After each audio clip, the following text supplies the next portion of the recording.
Boa noite, a paz do Senhor a todos. Nós vamos estudar hoje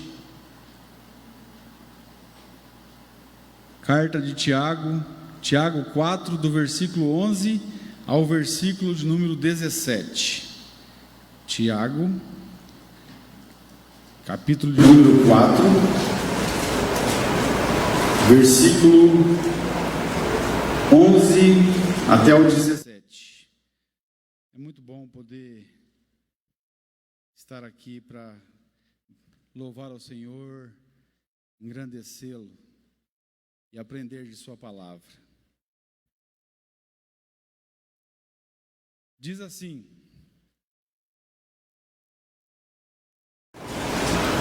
Tiago 4,11: Irmãos, não falem mal um dos outros. Quem fala contra o seu irmão ou julga o seu irmão, fala contra a lei e a julga. Quando você julga a lei, não a está cumprindo, mas está se colocando como juiz. Há apenas um legislador e juiz, aquele que pode salvar e destruir. Mas quem é você para julgar o seu próximo? Ouçam agora, vocês que dizem: hoje ou amanhã iremos para esta ou aquela cidade, passaremos um ano ali, faremos negócios e ganharemos dinheiro. Vocês nem sabem o que lhes acontecerá amanhã. Que é a sua vida? Vocês são como a neblina, que aparece por um pouco de tempo e depois se dissipa.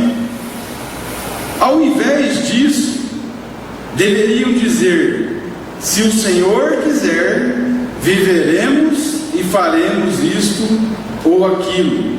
Agora, porém, vocês se vangloriam das suas pretensões. Toda vanglória como essa é maligna.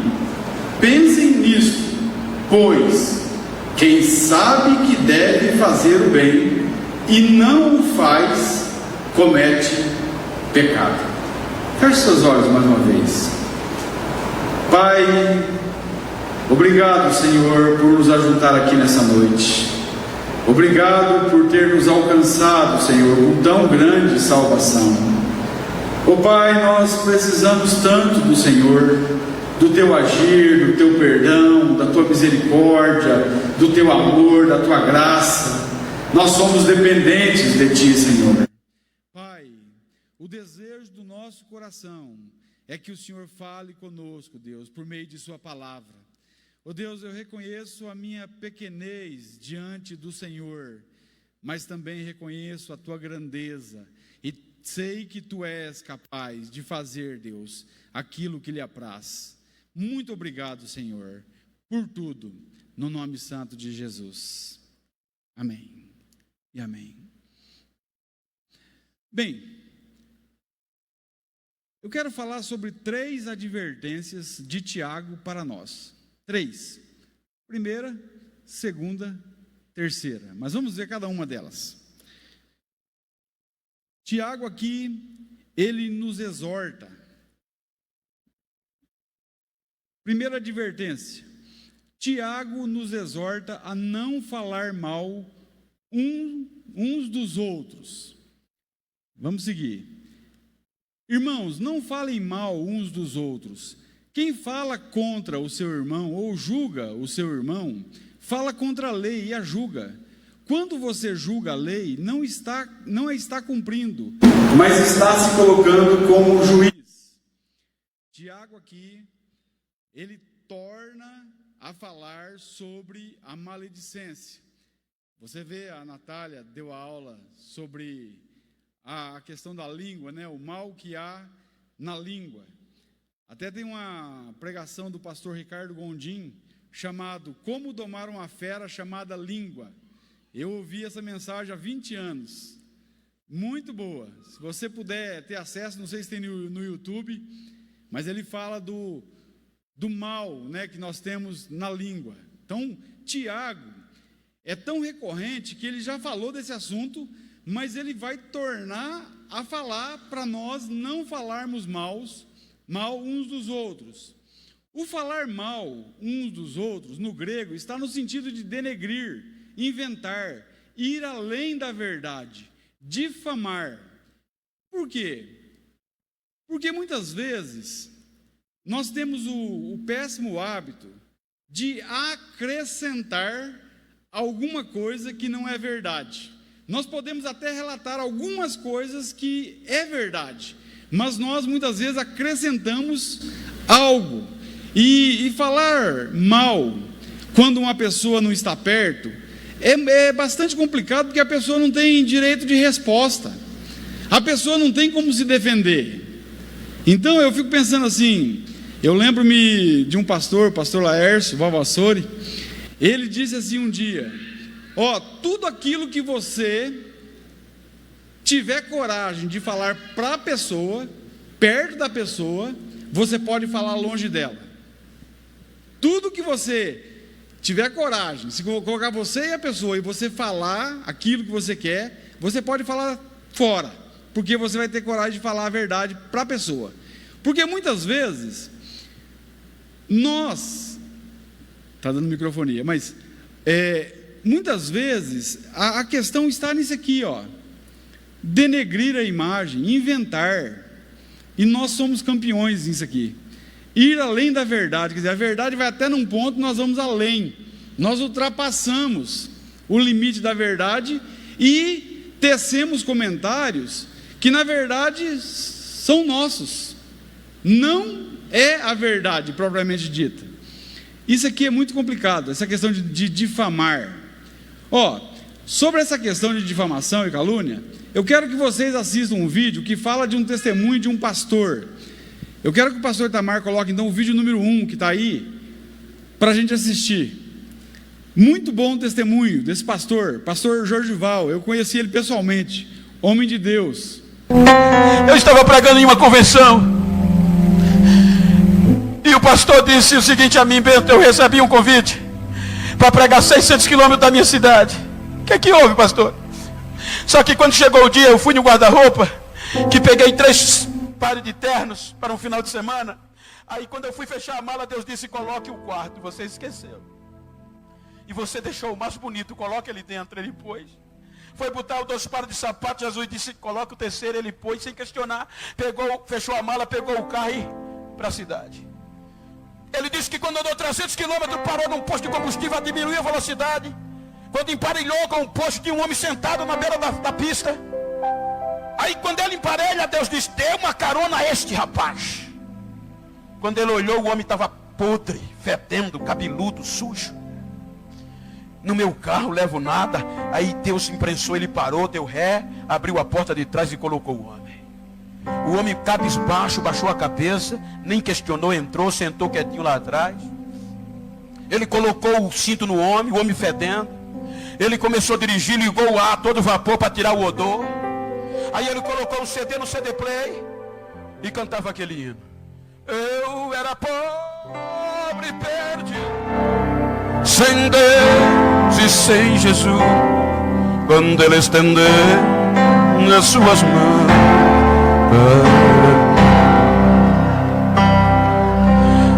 Ele disse que enquanto cantava, que olhava para o retrovisor, as lágrimas caíam nos olhos do homem, mas calado. Quando ele chegou no primeiro posto da cidade, olhou para trás e disse: moça, aqui dá para o senhor ficar? Ele disse que Jesus disse: leve-o para o hotel que você vai. Ele levou. Quando o homem desceu, ele foi fazer o check-in. Aí Deus colocou no coração dele: mande tirar a barba dele, mande cortar o cabelo dele. Ele fez e levou o homem para o apartamento. 6h30, o pregador tomou banho. 7 horas, bonitinho, o homem sujo lá sentado. Aí ele disse: moço, eu vou pregar lá para as 10, 10h30 eu chego e a gente decide o que fazer. Tá certo? O homem baixou a cabeça. Aí ele disse que Deus disse: você está pensando o quê? Aquele melhor terno que eu mandei você trazer não é para você. Aquele sapato não é para você. Vista ele, calce ele, leve ele para a igreja que você vai. E ele fez. O homem calado, ele colocou o homem no carro e foi para a igreja. Quando parou no estacionamento da igreja, disse que quando o homem olhou a igreja, o homem começou a chorar e falar em línguas estranhas. Ele disse que o homem não parava de falar em mistério, tremendo. Ele pegou na mão do homem e levou para a igreja. Quando chegaram na porta, o pastor no microfone parou, começou a gritar: Deus é fiel, Deus é fiel, Deus é fiel, Deus é fiel. A mocidade correu para a porta abraçando o homem. As irmãs entraram no mistério. O pregador largado correu para o púlpito: pastor, o que é que está acontecendo, pastor? O pastor pôs a mão no bolso e disse: está aqui tua despesa, volta. Precisa pregar mais não, o congresso vai terminar hoje. O que é que aconteceu? O que tinha de acontecer já aconteceu. Mas pastor, o que é que houve? Aquele homem que chegou com você, ele construiu essa igreja. Ele ganhou as primeiras almas. Ele deu a vida dele no ministério. Chegou a nova geração. Disse que ele estava velho demais. Tomou o lugar dele. Levantou a calúnia. Jogaram ele para fora da cidade. E a gente pensava que ele já tinha morrido. Mas Deus é fiel e trouxe ele de volta. Deus é fiel.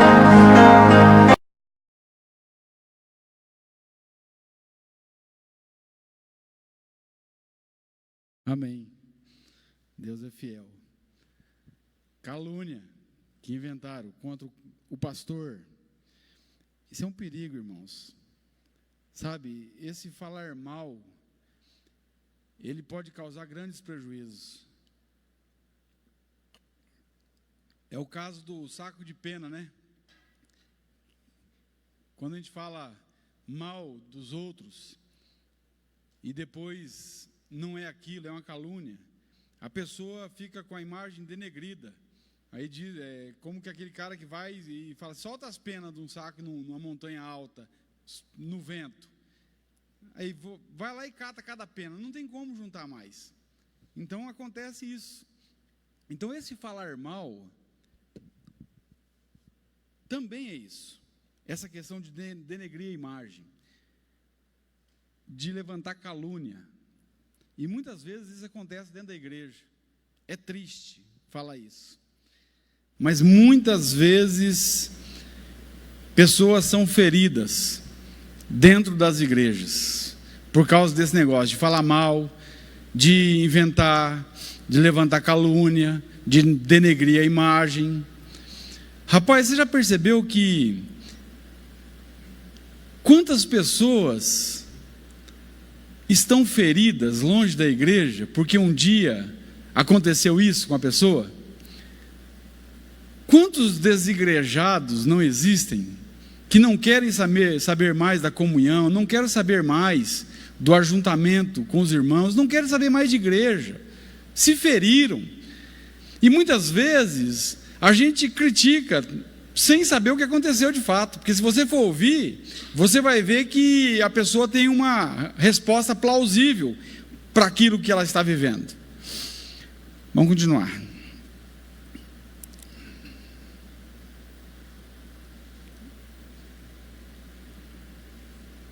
Pifou.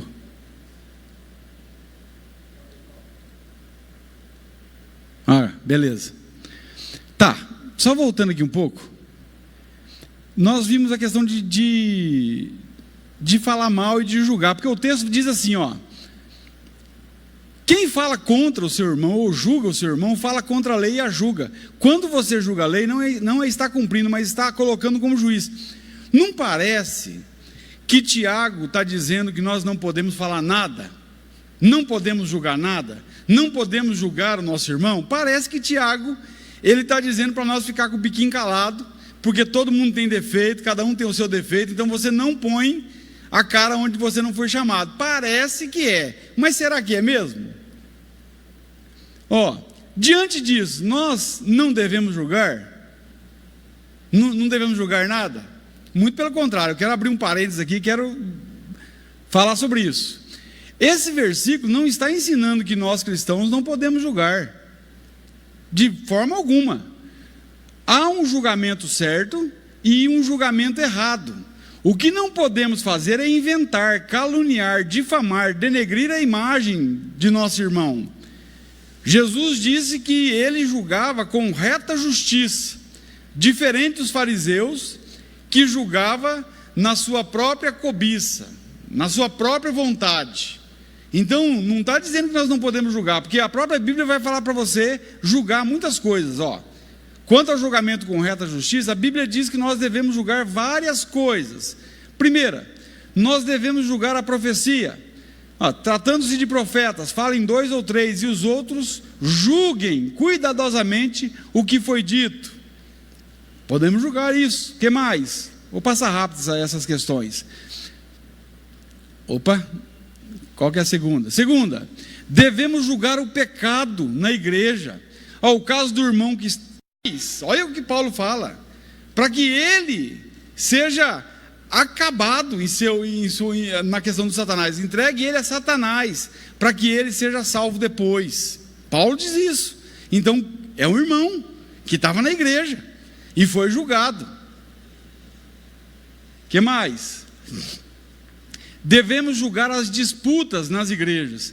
Caso de um irmão que foi ao tribunal contra outro irmão, e isso diante de descrentes. Paulo diz: vocês estão levando o irmão na justiça, e isso perante os descrentes.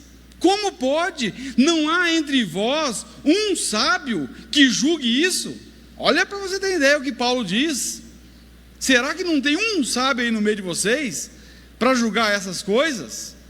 E aí eu achei interessante, né? Até coloquei ali, uma irmã fez uma pergunta para o reverendo Augusto Nicodemos, quando ele esteve aqui no teatro da Unipar, e a irmã falou assim: olha, pastor, eu tenho um irmão da igreja que me deve há muito tempo, e eu cobrei 1 vez, 2 vezes, 3 vezes, 4 vezes, 5 vezes, e esse irmão nunca me pagou, sabe? Sempre falava que ia me pagar e não pagava, me deu nó.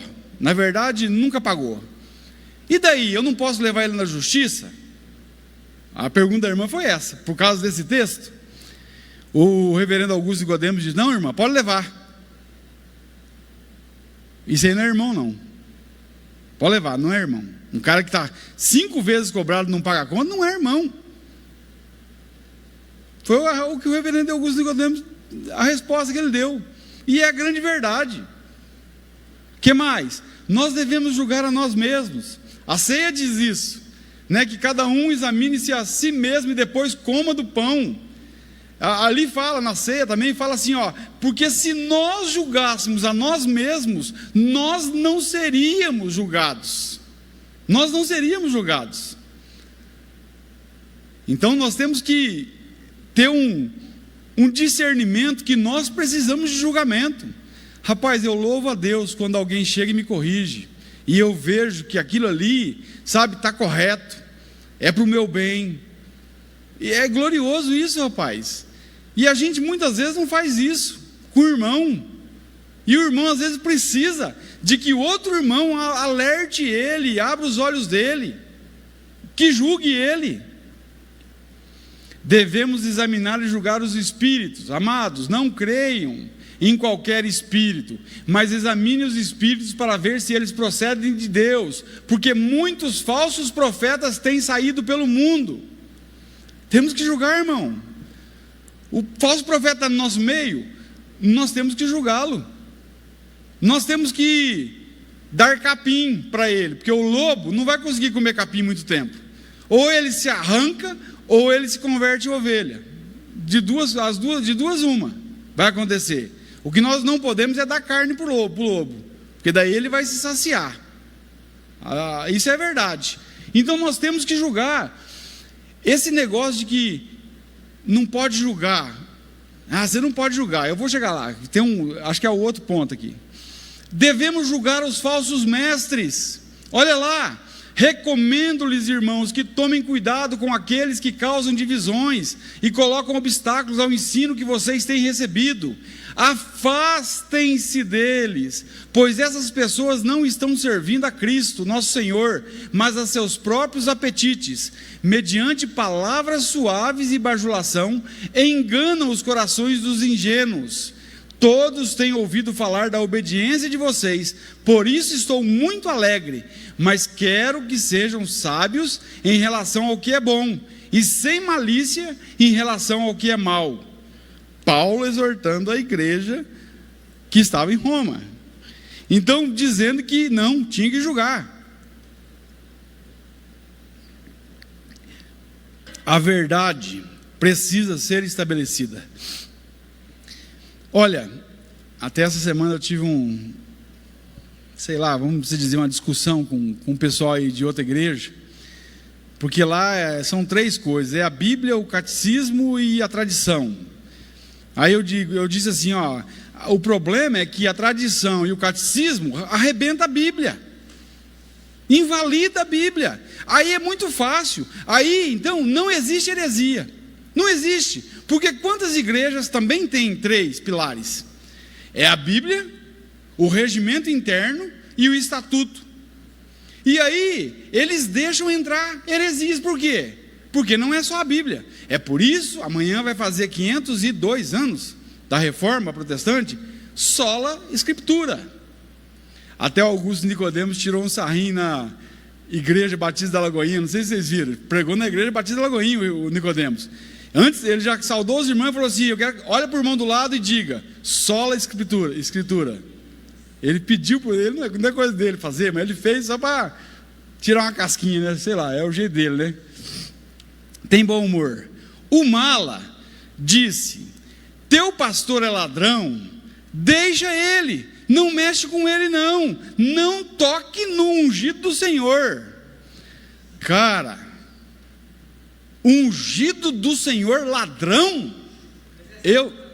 Eu nunca vi. Silas Malafaia é? Ah, Malafaia, faia muito. Ó, teu pastor é ladrão, deixa ele, não mexe com ele não toque no ungido do Senhor ladrão. Cara, eu não consigo entender um negócio desse. Como que pode ser ungido do Senhor e pode ser ladrão? Não bate, cara. Você vê que o cara cai num erro, eles botam medo nas pessoas, para que as pessoas não falem das coisas que eles estão fazendo de errado. Aí é fácil. É igual, voltando lá ao assunto dos 3 poderes lá. Aí o cara levanta e fala, ó, a partir de hoje só vai ser salvo quem andar de chapéu. Vai ter um monte de gente andando de chapéu por aí. Por quê? Porque não é a Escritura. Não, irmãos. Quantas vezes eu disse isso? Olha, eu disse várias vezes. Se algum dia vou falar de mim. Se algum dia você ouvir eu falando qualquer coisa, e você tiver outro entendimento da Bíblia, ou você chegar na tua casa, você abrir a Bíblia, e ver que aquilo que está na Bíblia não está de conformidade com aquilo que eu falei, joga fora o que eu falei, fica com a Bíblia, porque a Bíblia, ela tem poder para transformar as nossas vidas. O Paulo Serosino não, é a Bíblia, é o que está aqui, ó. Quantas coisas nós sofremos por causa disso aqui? Sofremos porque eu queria que fosse diferente, mas não, é o que está na palavra.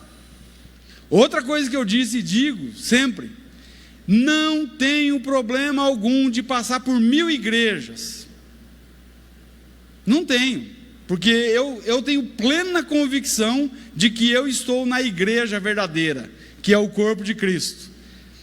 Igual aqui, ó, aqui graças a Deus prega a palavra, mas vamos supor que, vamos dar um exemplo, vem uns camaradas aí com um negócio de G12 aí, o Itamar é ludibriado e deixa entrar o G12 aqui na igreja.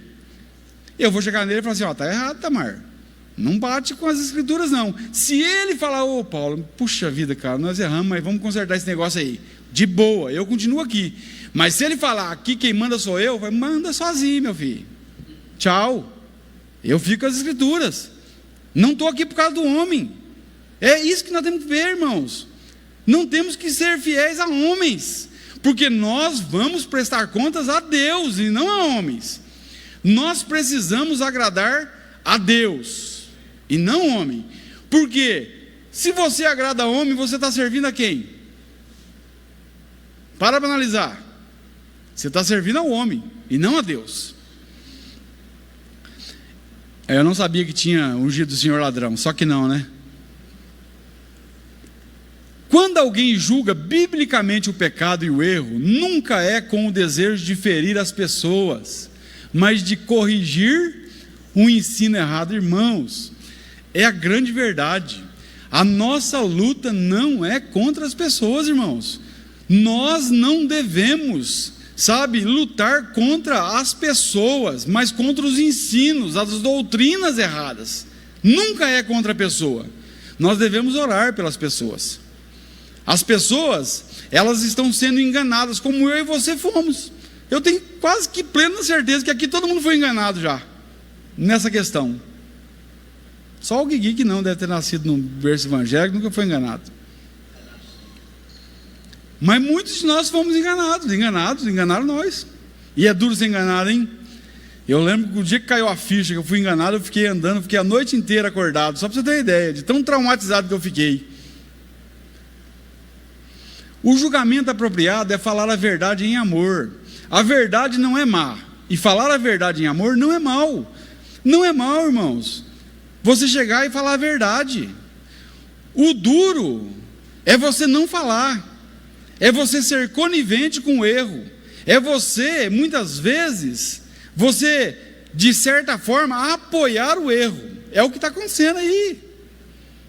Os camaradas que estão sendo coniventes com o erro, estão apoiando, de uma certa forma, o erro que está sendo implantado dentro das igrejas. Tiago, quando fala que não podemos julgar nosso irmão, está se referindo ao julgamento feito de um modo que é contrário à lei de Deus. Isso se refere a julgar outros pelos padrões humanos, e não pelos divinos, colocando dessa forma a si mesmo como legislador. Por isso que ele vai tocar na nossa da lei. Os fariseus fizeram isso quando julgaram Jesus, por suas tradições. Os judeus julgaram Estevão, mataram Estevão, para você ter ideia, porque julgaram ele de forma equivocada, errada.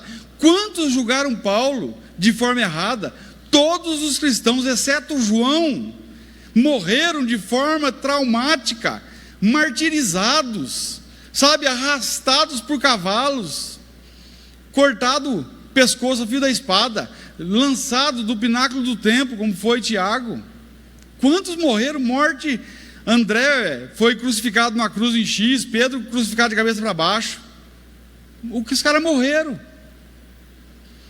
Por outro lado, quando um crente julga as coisas pela palavra de Deus, com compaixão, ele não está exercendo seu próprio julgamento, ele está julgando pelo julgamento de Deus. Irmãos, temos que estar amparados aqui, é aqui. O teu julgamento, se ele passar por aqui, ele vai sair como sendo de Deus ou como sendo teu? É isso que nós temos que ver. Olha lá, quer ver? Quando, por exemplo, digo que idolatria é pecado, que adultério é pecado, que homossexualismo é pecado, que ser ladrão é pecado, que ser avarento é pecado, que ser caluniador é pecado, que ser trapaceiro é pecado, este não é o meu julgamento, é o de Deus. É o de Deus. Por quê? Bíblia. Quer ver a prova? 1 Coríntios 6, do 9 ao 10. Vocês não sabem que os perversos não herdarão o reino de Deus? Não se deixem enganar, nem imorais, nem idólatras, nem adúlteros, nem homossexuais, passivos ou ativos, nem ladrões, nem avarentos, nem alcoólatras, nem caluniadores, nem trapaceiros herdarão o reino de Deus. Está aqui, Bíblia. É Deus julgando, não é o Paulo Celosino. Não sou eu falando. É a palavra de Deus. Tiago explica que não podemos falar mal dos irmãos por duas razões. Primeira, quem fala mal do irmão fala mal da lei e julga a lei. Quando falamos mal do irmão, deixamos de cumprir o mandamento que diz: ama o teu próximo como a ti mesmo, e amai-vos uns aos outros como eu vos amei. Entenda uma coisa, aqui Tiago está falando do julgamento equivocado, um julgamento errado, acrescentando algumas coisas além da verdade. Você denegrindo a imagem, você caluniando, você inventando coisas do teu irmão. Agora, se o que você está falando é verdade, opa, você está amparado na verdade. Sim, e ainda mais se for a verdade das Escrituras Sagradas. Ao falar mal de um irmão, nós o julgamos e julgamos a lei que nos manda amar nosso irmão. A lei manda amar, não manda julgar. Não manda denegrir a imagem, não manda caluniar ninguém. Já pensou José do Egito, quando ele foi caluniado por ter sido acusado de ter ficado com a mulher do Potifar, sendo que ele correu, não ficou, ele foi caluniado. Ele ficou 13 anos preso, por causa de uma calúnia. Uma calúnia. Isso é complicado. Quem fala mal do irmão torna-se juiz e não observador da lei. O juiz é alguém que está acima da lei, torna-se legislador, é o que diz o que está certo ou errado. Nesse caso, somente Deus é legislador e juiz. Só Ele consegue agir com reta justiça. Deus é o único que pode salvar e fazer perecer, é o que Deus diz. Ser juiz implica em julgar reta e perfeitamente, tendo conhecimento de todos os fatos, e só Deus é capaz de fazer isso. Então, presta atenção, quando você fala de alguém, você tem conhecimento de toda a verdade? Você tem conhecimento de todos os fatos? Você está pleno de certeza que aquilo ali é a verdade absoluta? Porque muitas vezes nós vendemos aquilo que os outros, colocamos para frente aquilo que os outros nos contam. O cara conta um negócio, já conta torto, aí vem em mim, aí eu já conto torto para outro, o outro conta, daqui a pouco está um turbilhão de coisa errada, que eu na verdade não sabia qual que era a verdade. Rapaz, nós temos que tomar muito cuidado com isso, hein? Muito cuidado, isso é muito sério.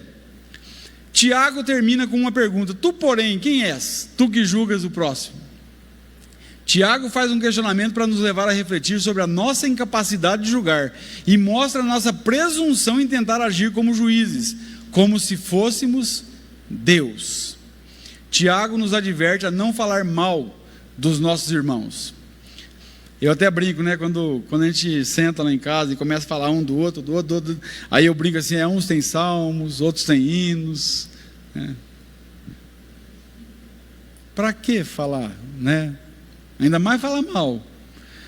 Quando um irmão comete um erro ou um pecado, nós não devemos pegar em pedras para jogar nele, mas precisamos agir com misericórdia, sempre nos colocando no lugar do irmão que pecou. Sim, irmãos, porque poderia ter sido nós. Eu lembro-me quando um amigo meu, pregador do evangelho, caiu, e ele estava em outra cidade, e eu vi aqui um Arama sentado no banco, triste, cabeça baixa. Eu passei com o carro e o vi ali sentado no banco, e eu fiquei pensando, puxa vida, e agora? Que eu podia ir embora, né? Vou embora, não vou falar nada não. Mas eu estacionei o carro, fui até ele estava sentado no banco, eu dei um abraço nele, abracei ele e disse assim: olha, não estou aqui para julgar você, porque o que aconteceu com você poderia ter acontecido comigo. Estou aqui simplesmente para exercer misericórdia sobre a sua vida. É a verdade, irmãos, porque é isso que aqui fala. Quando você julga, você tem que tomar cuidado, porque você pode ser medido da mesma maneira que você mede os outros. E Deus é campeão em fazer isso, em pegar a cara de muita gente e esfregar no pó. Tem um caso de um camarada que eu conheço, não vou falar nome nem nada. O camarada, ele seguia alguns irmãos para pegar os irmãos em pecado, para dedar os irmãos, vivia disso o camarada. E depois esse camarada foi pego com travestis, para você ter uma ideia. E olha lá se ele estava sendo ativo, ou se ele estava sendo passivo. Esse que é o pior ainda. Eu acho que ele estava sendo passivo. Trate os outros como gostaria de ser tratado. Nesse caso, o que devemos fazer é procurar instruir, admoestar ou exortar nossos irmãos, visando a edificação e não a destruição do mesmo. Irmãos, se nós abraçássemos mais, se nós amássemos mais, se nós estendêssemos a mão mais, se nós exercêssemos misericórdia mais, seria muito diferente. Gálatas 6:1 diz: irmãos, se alguém for surpreendido em alguma falta, vós, que sois espirituais, corrige-o com espírito de brandura, e guarda-te para que não sejas também tentado. Olha aí, então cuidado. Tiago 5,19: meus irmãos, se algum entre vós se desviar da verdade e alguém o converter, sabei que aquele que converte o pecador do seu caminho errado, salvará da morte a alma dele e cobrirá multidão de pecados. Está vendo como que julga? É assim, ó. Como crentes, nós precisamos manter constante atenção sobre o nosso falar, exercendo especial cuidado acerca das coisas que falamos uns dos outros. 3 advertências de Tiago para nós. Primeira, Tiago nos exorta a não falar mal uns dos outros. Segunda advertência,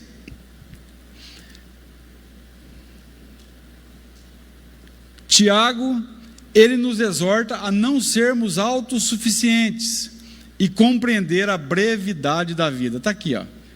Começa assim, até antes, né? Depois assim, e aqui vai para a sepultura. É a brevidade da vida. Você já percebeu que a vida está passando muito rápido? Não sei se é só eu que estou pensando assim, mas está passando muito rápido. Moisés, no Salmo 90, ele já dizia isso. A vida passa como um conto ligeiro. Moisés diz, a vida do homem é 60, 70 anos. O que passa disso é canseira e enfado. Por isso que o Salmo 90, versículo 12, Moisés vai dizer,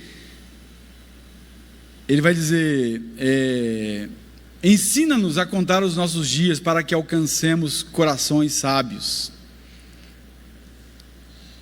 Ouçam agora, vocês que dizem, hoje ou amanhã iremos para esta ou aquela cidade, passaremos um ano ali, faremos negócios e ganharemos dinheiro.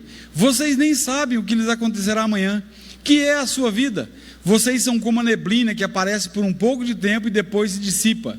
Ao invés disso, deveriam dizer, se o Senhor quiser, viveremos e faremos isto ou aquilo. Esse texto fala da brevidade da vida. A vida é breve, devemos reconhecer isso. Devemos refletir sobre a brevidade da vida. Muitas vezes não fazemos isso. Vivemos numa correria. Como nós temos vivido? Precisamos refletir sobre a vida. Nós não temos o controle de nossa própria vida. Eu fico pensando, como que o cara fala que vai viajar para outra cidade, vai ficar um ano lá, vai negociar e depois vai voltar? Um ano? Rapaz, eu quando eu saio do almoço, que eu estou atendendo um cliente, eu falo assim, então depois do almoço a gente termina. Sim, se Deus quiser. Eu não sei nem se eu vou voltar para a firma, depois do almoço. Eu não sei nem o que vai acontecer comigo daqui 5 minutos. Não sei. Como que eu posso calcular um ano? Eu fico admirado. Ou a pessoa tem muita fé, ou a pessoa é autossuficiente.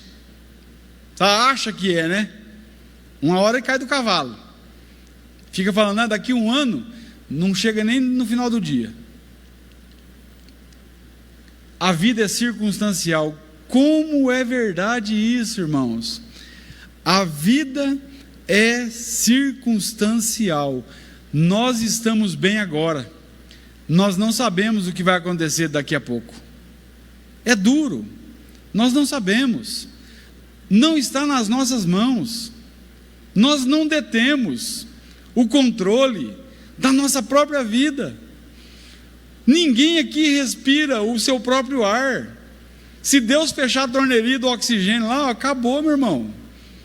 Isso devia levar a gente a refletir e levar a gente a não ser arrogante, sabe? A não pisar em ninguém, a tratar todos da mesma maneira, com amor, sabe? Tratar tanto o porteiro do prédio quanto um doutor da mesma forma, falar bom dia, sabe? Ser gentil, conversar com as pessoas não com o nariz empinado.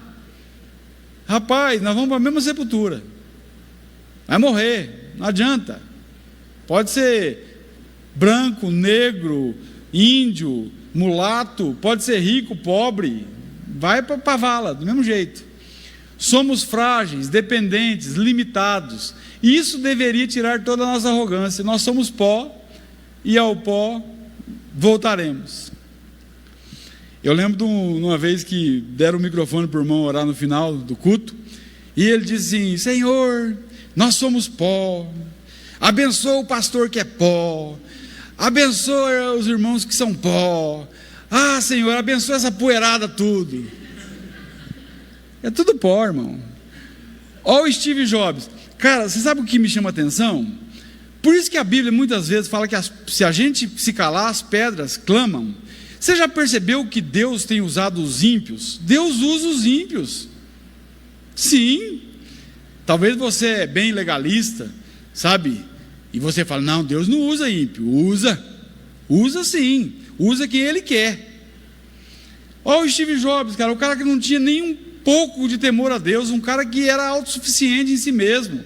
Olha o que ele diz: lembrar que eu estarei morto em breve é a ferramenta mais importante que eu encontrei para me ajudar a fazer grandes escolhas na vida, porque quase tudo, todas as expectativas externas, todo orgulho, todo medo de se envergonhar ou de errar, isto tudo cai diante da face da morte, restando apenas o que realmente é importante.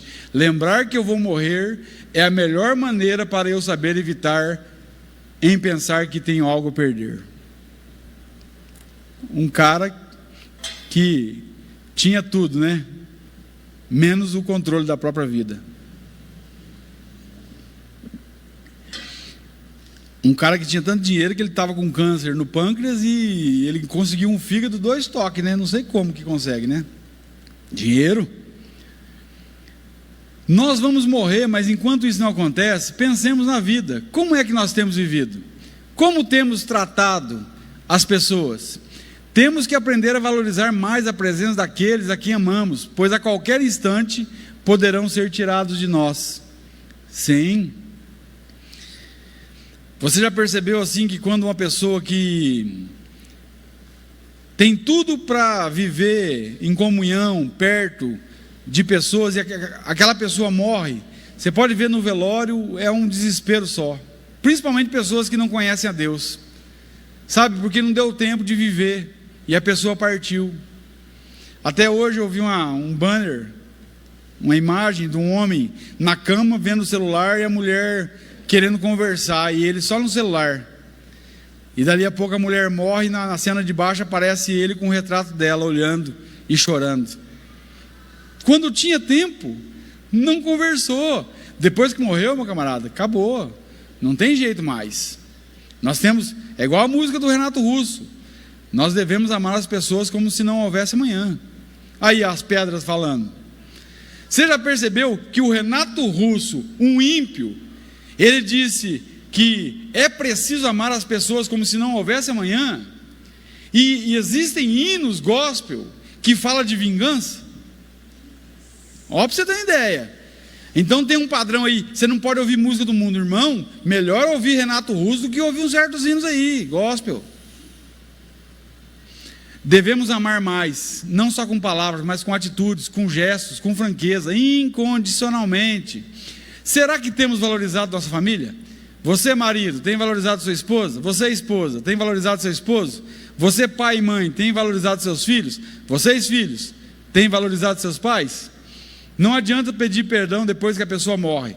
Ela não ouve, não tem poder para perdoar. Isso precisa ser feito em vida.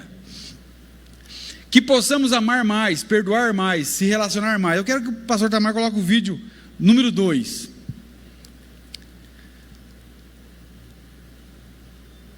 Esse vídeo é de um cantor.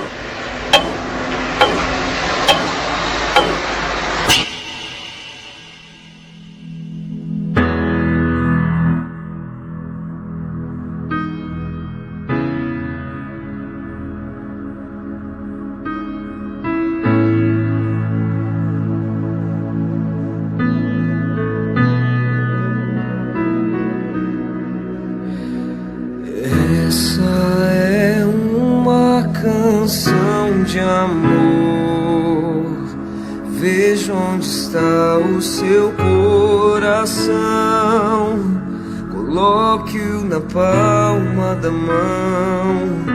É preciso ofertar o amor mais sincero, o sorriso mais puro e o olhar mais fraterno.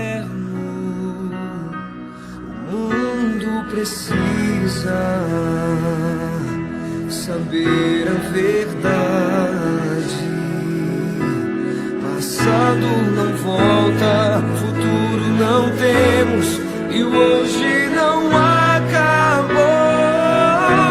Por isso ame mais.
sabemos quanto tempo temos pra respirar. Vale mais, ouça mais. Vale a pena lembrar que a vida é curta demais. Essa é uma canção de amor.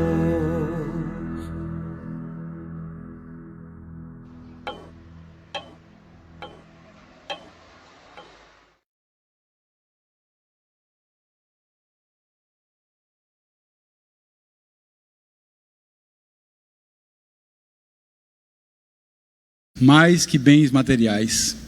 Quando eu olho para as coisas que eu tenho, que o dinheiro não pode comprar, vejo o quanto sou rico. Augusto Cury. Olha essa frase, cara. Olha para você. Quando eu olho para as coisas que eu tenho, que o dinheiro não pode comprar. Quantas coisas que você tem que o dinheiro não pode comprar? Para analisar. As pessoas que estão ao teu redor, a família, os amigos, os irmãos, a salvação, a vida com Deus, o relacionamento com Cristo. Cara, não tem dinheiro no mundo que pague essas coisas. Não tem. É por isso que Augusto Cury diz: quando eu olho para as coisas que eu tenho, que o dinheiro não pode comprar, eu vejo o quanto eu sou rico. Quando somos tomados por uma tragédia, pela morte de alguém que amamos, nós daríamos tudo para ter aquela pessoa de volta. Tudo, mas não adianta. Quando alguém que amamos vai para o hospital, nós estamos dispostos a gastar tudo o que temos para que aquela pessoa não morra. É ou não é? Coloquei ele, é ou não é? É. Nós cristãos devemos ser parecidos com Jesus, devemos exercer a misericórdia, devemos expressar a graça de Deus, devemos orar pelas pessoas, chorar com os que choram. Será que nós parecemos com Jesus? Será que nos parecemos com Jesus? Precisamos levar esperanças àqueles que estão sofrendo, com o coração aflito. No entanto, às vezes, somos egoístas. Ninguém de fato sabe o que vai acontecer amanhã. Como tem sido nosso relacionamento com Deus? Deus é importante porque me dá coisas ou porque é a razão da minha vida? Nós tratamos Deus como Pai ou tratamos Deus como um gênio da lâmpada? Esfrega, aí sai o gênio, eu quero isso, isso e isso. Vai até com os pedidos já pronto. Nós colocamos Deus em nossos planos. No texto, os negociantes judaicos faziam seus planos sem pensar em Deus, sem colocar em Deus em seus planos. Nós nunca devemos fazer isso. Nós temos que colocar Deus nos nossos planos. Não estou dizendo que é proibido pensar, planejar, sonhar, sabe, construir, fazer projetos, não. Eu estou dizendo para inserir Deus nisso e procurar fazer a vontade de Deus nisso. 1 Coríntios 10, 31 diz que quer comais, quer bebais, quer façais qualquer outra coisa, fazei tudo para a glória de Deus. Penso que o fato de nossa vida ser como a neblina, que aparece e em breve desaparece, deveria gerar em nós um senso mais profundo de existência, de temor ao Senhor. Devemos submeter nossa vida em obediência a Deus e sua vontade. Vou correr. Vou pular. Como nós precisamos de Deus, sem Ele nada somos. Devemos nos voltar para o Senhor, buscar sentido nele, pois somente nele encontramos verdadeira vida, verdadeira realização. É a grande verdade. Fora de Deus, o homem nunca encontrará satisfação real. Não adianta. Ele pode correr de um lado para o outro. Olha, é como eu digo, eu sei bem, porque eu conheço os dois lados da moeda. Eu sei o que é viver sem Deus e sei o que é viver com Deus. Então não vale a pena viver sem Deus, sem colocar Deus nos nossos planos. Os camaradas vão viver hoje ou amanhã iremos para essa ou aquela cidade, passaremos um ano ali, vai? Como crentes, nós precisamos entender que não temos o controle da nossa própria vida e que precisamos confiar em Deus, em sua graça, em sua soberania. 3 advertências de Tiago. Vou correr para a próxima. Tiago nos exorta a não sermos autossuficientes e compreender a brevidade da vida. A última. Tiago nos exorta a fazer o bem. Coloquei essa imagem aí do bom samaritano, né? Aqui o sacerdote passando de largo. O camarada está morrendo ali e o cara passa de largo. Porque o texto que nós lemos diz que aquele que sabe fazer o bem e não o faz, comete pecado. É interessante isso, porque nós não pensamos assim que pecado é aquilo que nós fazemos de errado. Adultério, mentira, sabe? Aquilo que nós fazemos contra Deus muitas vezes. Mas aqui o sacerdote não fez nada. Qual que é o pecado dele? Ele sabia fazer o bem e não fez. Ele foi omisso, ele foi egoísta. Pensou em si mesmo. Vamos pular. Eu quero que o pastor Itamar, deixa eu só falar alguma coisa aqui. Algumas vezes apresentam-se para nós situações que nos afrontam e que temos as condições necessárias para agir em favor de algo ou de alguém e não fazemos nada. Irmãos, se você sabe fazer o bem, você não faz, você comete pecado. Comete pecado por não fazer o bem. Não quer dizer que você está fazendo mal, mas você deixou de fazer o bem. É pecado. Um detalhe: deixar de falar do bem que Cristo fez por nós, enquanto há pessoas ao nosso lado sofrendo por não conhecer este bem, é com certeza cometer pecado também, é omissão, visto que temos o remédio para esta vida e nada fazemos. Muitas vezes acontece isso. Às vezes nós estamos com pressa, às vezes, sabe, a gente não quer tomar tempo com alguém, nós somos omissos. Algumas vezes fazemos vista grossa a alguém necessitado, a alguém que precisa de ajuda. Quantas vezes o cara pede um dinheiro e eu já dou logo para ficar livre daquele camarada? Acontece muito, já dou o dinheiro logo porque daí eu fico livre dele. Mas será que Deus não queria que eu parasse para perguntar para aquele cara como que está a vida dele?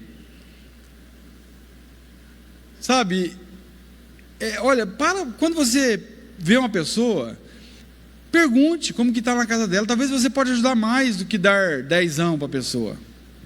Talvez você possa ser canal de bênção para ajudar aquela vida.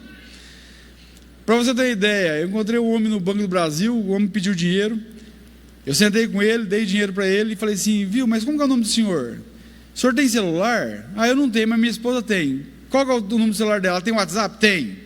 Então tá bom, beleza, tá bom. Aí eu entrei em contato com a mulher e começamos a conversar. Rapaz do céu, a mulher estava vivendo uma miséria, não tinha o que comer dentro de casa. O homem tinha vergonha de pedir um senhor de 70 anos mais ou menos. Rapaz, eu falei com a Keila, minha filha, a Keila se compadeceu do caso, e a Keila, todo mês a Keila levava, sabe, alimentos. Até ela falou para o pastor da IPI: pastor, não vou dar o dízimo aqui, vou ajudar aquela família lá com o meu dinheiro. E ela comprava alimento e levava lá para aquela família. Verdade, aconteceu isso aí. Mas precisa ter ideia, por quê? Paramos para ouvir. É parar. Será que o sacerdote, para você entender, ele não parou? Ele podia ter parado para ajudar aquele homem. Aí passa o levita. O levita também, ele trabalhava no templo, mas ele não fez o principal trabalho, que é cuidar de vidas. Ele cuidava da parede, do piso, do que acontecia no templo. Mas será que Deus quer que nós cuidemos mais de coisas materiais do que de pessoas? E eu quero encerrar, pastor, coloca esse vídeo 3, é curtinho, acho que é 3 minutos. Nós vamos assistir, depois eu vou orar. Presta atenção nessa música do Anderson Freire. Um dia um certo homem assaltado foi, espancaram ele até no chão caiu. E enquanto ele sangrava, um cidadão passou. Era um sacerdote e fingiu que não viu.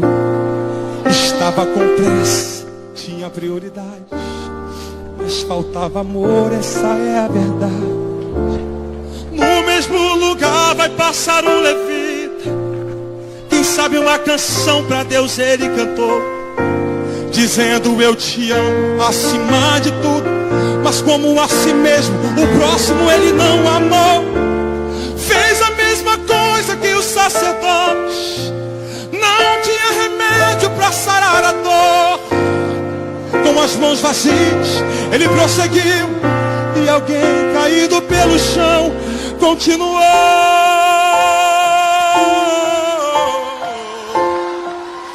Agora faça uma coisa por mim. Pega na mão dele, pega na mão dele, em nome de Jesus. Quem trouxe azeite, quem trouxe vinho, pega na mão dele. Escuta! E no mesmo lugar o bom samaritano vem. Não sei o nome da sua religião, não sei como ele cantava, se muito bem orava. Só sei que ocupadas estavam suas mãos. Dentro dele havia muita compaixão. Quebrando o protocolo se aproximou do homem ferido.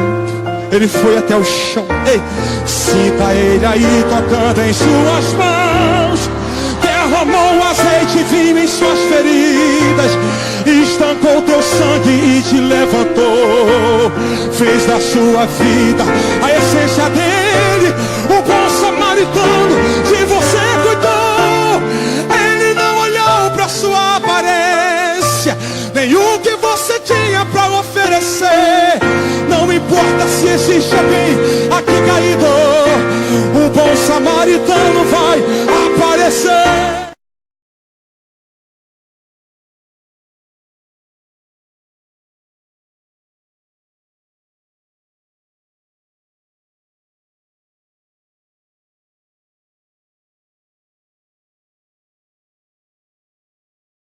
Tens feito, Deus, nas nossas vidas. Oh Deus, ajuda-nos a compartilhar isso que o Senhor tem nos dado. Ajuda-nos, Deus, a expressar, Deus, a Tua graça, a Tua misericórdia, o Teu amor para com as pessoas. Pai, oh Deus, como nós precisamos, Deus, que o Senhor haja nas nossas vidas. Que o Senhor dê a nós, Deus, aquilo que está no Teu coração, para que o nosso coração seja um coração amoroso, um coração perdoador, um coração que estende a mão e não atira pedras. Pai, porque todos nós carecemos, Deus, do Teu perdão, todos nós precisamos da Tua misericórdia. Nós não conseguimos viver, Deus, nas nossas próprias forças. Nós somos falhos, limitados, mas nós temos a vida do Senhor em nós, e temos capacidade que veio do Senhor, para poder, Deus, agir, para restaurar vidas. Faz isso, Deus, usa a vida dos meus irmãos, usa a minha vida. Oh Deus, leva-nos, Deus, a cumprir o Teu querer. Oh Deus, leva-nos a cada momento, Pai, a agir para que o Teu nome seja exaltado.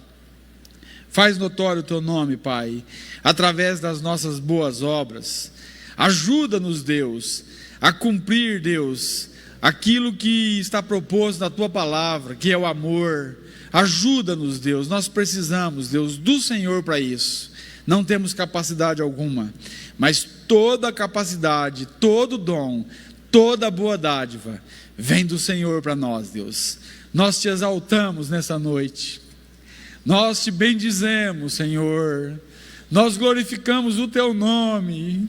Que o Teu Espírito, Pai, possa produzir em nós quebrantamento. Que o Teu Espírito gere em nós vida do Senhor, Pai. Que o Senhor venha, Deus, a tocar nas nossas vidas, Pai, para que saiamos, Deus, da nossa zona de conforto, para que expressemos o Teu real valor ao mundo, Pai, perdido. Pai Santo, obrigado por Tua palavra bendita, santa, Pai. Obrigado pelo teu agir, pelo teu falar, pelo teu moldar. Muito obrigado, Deus, no nome que é sobre todo nome, no nome santo de Jesus. E para a tua glória nós oramos, em nome de Jesus.